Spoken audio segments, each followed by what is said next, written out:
Home and debriefing after a weeks-long trip through the southeast, helping the area recover from 2 hurricanes. Mike Allen talked with a team lead for the task force. Yeah, Task Force 1 is back in town. They're debriefing today. I've got Matthew Gordon with Task Force 1, who's going to talk a little bit about that. We were talking earlier about what you guys are going to be talking about, some lessons learned. Tell me about the main takeaways. So I think what we're going to try and accomplish today and tomorrow is to say, okay, hey, what did we do on this deployment that worked well? What did we do that we can maybe tweak and do better for the next one? It's always a learning experience, and every deployment is different set of circumstances, different set of personnel, and a different set of challenges that we face. And so whatever we can do to try to make it so we're more prepared and better ready to do our job the next time, that's what we want to do. Now, of course, a little bit of confusion as far as misinformation while you were down there. Did you face any of that? Did anyone, for example, mistake you for FEMA and you had to kind of sort through that? Yeah, we had a couple instances where people either maybe weren't initially really happy to see us there or weren't sure what we were doing there. But we're prepared for that. We understand like some of what that political climate is and the fact that when we do go into these situations, and this goes back probably to Hurricane Katrina times where people didn't always have the most favorable opinion of FEMA.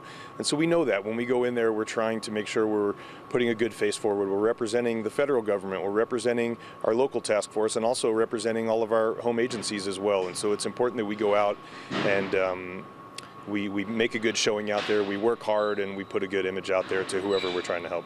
Of course, when you went out there, you had the idea that maybe you would just be in Florida for the first hurricane, Helene, but then Milton hit, and also Helene went up north, and you had to be rerouted up to North Carolina. That meant that you had to switch it up a little bit. There was a particular thing you guys left here you didn't think you would need. Yeah, we talked about that earlier. We didn't bring all of our cold weather gear.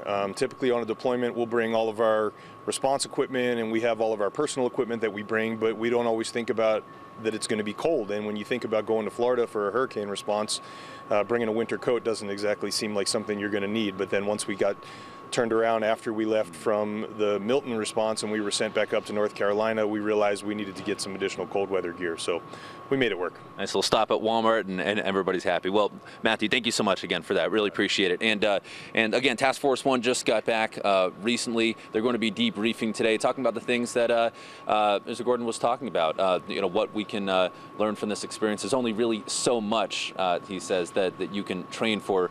Really have to get out there and, you know, boots on the ground, you actually get that valuable experience so that moving forward they can be even more impactful. Reporting from Task Force 1 headquarters, Mike Allen, Fox 5 News, local Las Vegas.